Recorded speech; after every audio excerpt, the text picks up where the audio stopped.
दोस्तों, भारत के बनने में एक प्राइवेट कंपनी ने कई सारी कंपनियों से भी बहुत बेहतर काम किया है। उसमें टाटा का नाम सबसे पहले लिया जाता है। उसी कंपनी के मालिक जिनका नाम रतन टाटा है।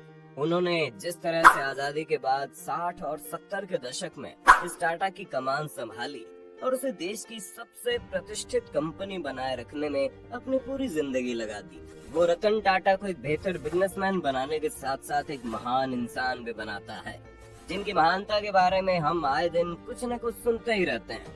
लेकिन आज इस वीडियो में हम आपको रतन टाटा के जीवन से जुड़े ऐसे अनसुने किस्से बताने जा रहे हैं जिन्हें सुनकर शायद आपको भी यकीन ना हो। इसलिए बने रहिए हमारे साथ वीडियो के अंत तक। रतन टाटा की कहानियां जानने से पहले हम उनके बारे में थोड़ा जान लेते हैं। इससे कहानियों को समझने में थोड़ी आसानी होगी।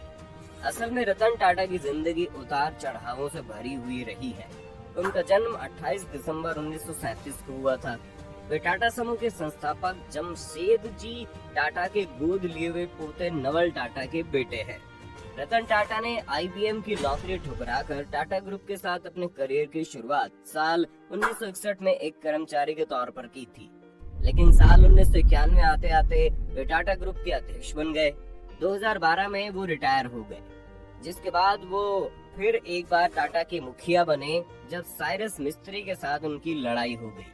रतन टाटा ने अपने 21 साल के राज में कंपनी को शिखर पर पहुंचा दिया। कंपनी की वैल्यू 50 गुना बढ़ा दी। वो फैसले लेते गए और उन्हें सही साबित करते गए। खैर, ये सभी बातें तो आपने सुनी ही होंगी, लेकिन जैसा कि हमने आपको बताया, आज के इस वीडियो में हम टाटा की कुछ अनसुनी कहानियां जानेंगे। तो सबसे पहली कहानी में आइए जानते हैं कैसे रतन टाटा का अधूरा प्यार कभी पूरा नहीं हो सका।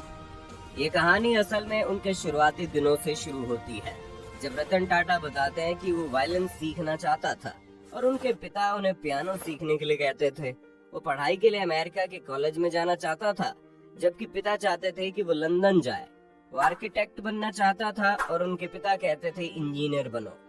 इससे एक तरह से उनके और उनके पिता के बीच मतभेद जैसा था। लेकिन फाइनली अपनी दादी की मदद से वो पढ़ने के लिए अमेरिका की कॉर्नेल यूनिवर्सिटी पहुंच गए, जहां उन्होंने आर्किटेक्चर की पढ़ाई शुरू कर दी।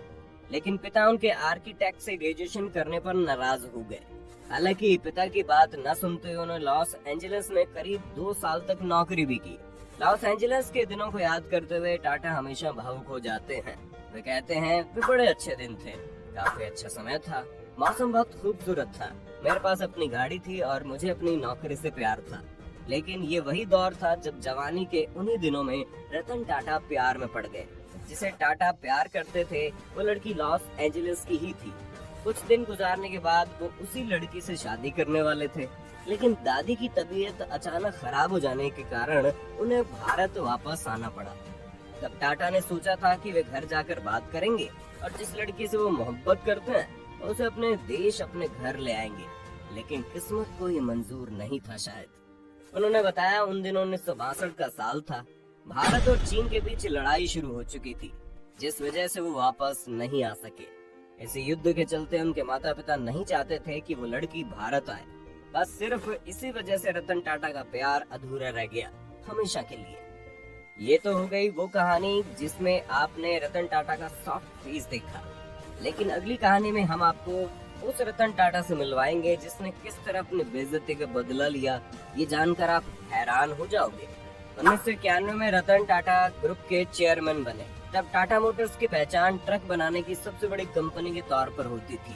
1998 में टाटा मोटर्स ने कार बनाने का फैसला किया। साल के आखिर में टाटा इंडिका लॉन्च हो गई। ये पहली मॉडर्न कार थी जिसे किसी भारतीय कंपनी ने डिजाइन किया था। वो दिन रात काम करने लगे। जब कार मार्केट में लॉन्च हुई तो उम्मीदें बहुत थी, पर रतन टाटा का सपना टूटने लगा। दिल्ली मुंबई की सड़कों पर बारिश के बीच अगर कोई कार सबसे ज्यादा ब्रेकडाउन हुई तो इंडिका थी। 1999 में टाटा ग्रुप ने कार कारोबार समेटने की तैयारी कर ली थी। रतन टाटा निराश थे। सॉल्ट टू स्टील कंपनी का तमगा लेकर घूम रहे रतन टाटा के लिए ये एक बड़ा झटका था। दरअसल ये प्रोजेक्ट टाटा का ड्रीम प्रोजेक्ट था और इसके लिए उन्होंने जी तोड़ मेहनत भी की थी। लेकिन इस कार को बाजार से उतना अच्छा रिस्पॉन्स नहीं मिल पाया जितना उन्होंने सोचा था। इस वजह से टाटा मोटर्स घाटे में जाने लगी। कंपनी से जुड़े लोगों ने घाटे को देखते हुए रतन टाटा को इसे बेचने का सुझाव दिया और ना चाहते हुए भी रतन टाटा को इस फैसले को स्वीकार करना पड़ा। इसके बाद वो अपनी कंपनी बेचने के लिए अमेरिका की कंपनी फोर्ड के पास गए। रतन टाटा और फोर्ड कंपनी के मालिक बिल फोर्ड की बैठक कई घंटों तक चली। इस दौरान बिल फोर्ड ने रतन टाटा के साथ अच्छा व्यवहार नहीं किया और कहा, जिस बिजनेस के बारे में आपको जानकारी नहीं है उसमें इतना पैसा क्यों लगा दिया। उन्होंने कहा कि आपकी कंपनी खरीद कर हम आप पर एहसान कर रहे हैं। ये शब्द बिल फोर्ड के थे, लेकिन रतन टाटा के दिल और दिमाग पर छप गए थे। वे वहां से अपमान का घूंट पीकर इस डील को कैंसिल करके चले आए। बिल फोर्ड का वो बेइज्जती करने वाली लाइंस उन्हें लगातार बेचैन कर रही थी। उनकी रातों की नींद उड़ चुकी थी। बस इसके बाद रतन टाटा ने तय कर लिया कि वो अब इस कंपनी को किसी को नहीं बेचेंगे और लग गए कंपनी को ऊंचाइयों पर पहुंचाने के लिए। इसके लिए उन्होंने एक रिसर्च टीम तैयार की और बाजार का मन टटोला। इसके बाद की कहानी सभी को पता है कि भारतीय बाजार के साथ साथ विदेशों में भी टाटा इंडिका ने सफलता की नई ऊंचाइयों को छुआ। तो वहीं इस घटना के बाद फोर्ड कंपनी का पतन शुरू हो गया। साल 2008 तक आते आते फोर्ड कंपनी दिवालिया होने के कगार पर पहुंच गई थी। मौके की नजाकत को समझते हुए रतन टाटा ने फोर्ड की लग्जरी कार लैंड रोवर और जगुआर बनाने वाली कंपनी JLR को खरीदने का प्रस्ताव रखा, जिसको फोर्ड ने स्वीकार भी कर लिया। इसके बाद मीटिंग के लिए फोर्ड के अधिकारी भारत आए और बॉम्बे हाउस में मीटिंग फिक्स हुई। इसके बाद यह सौदा लगभग 2.3 अरब डॉलर में हुआ। तब बिल फोर्ड ने रतन टाटा से वही बात दोहराई जो उन्होंने रतन टाटा से कही थी, लेकिन इस बार थोड़ा बदलाव था।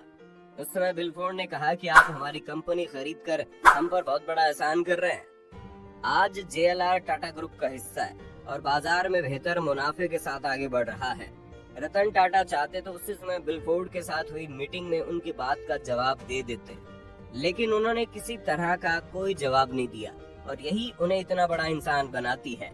दोस्तों, इस तरह से आप समझ गए होंगे रतन टाटा ने कैसे सिर्फ और सिर्फ अपनी कंपनी के लिए अपना पूरा जीवन लगा दिया, जिसमें वो कभी अपने स्वार्थ को प्राथमिकता नहीं दे पाए। शायद इसीलिए आज ये टाटा देश की सबसे पसंद की जाने वाली ब्रांड है। अगर आज की ये वीडियो आपको पसंद आए तो उसे लाइक करने के साथ साथ अपने दोस्तों और रिश्तेदारों के साथ शेयर जरूर कर दें। अगर ये वीडियो YouTube पर देख रहे हैं तो चैनल को सब्सक्राइब करके बेल आइकन दबा दें। फिलहाल के लिए इतना ही। अभी के लिए हमें दीजिए इजाजत। आपसे मुलाकात होगी अगली वीडियो में। शुक्रिया।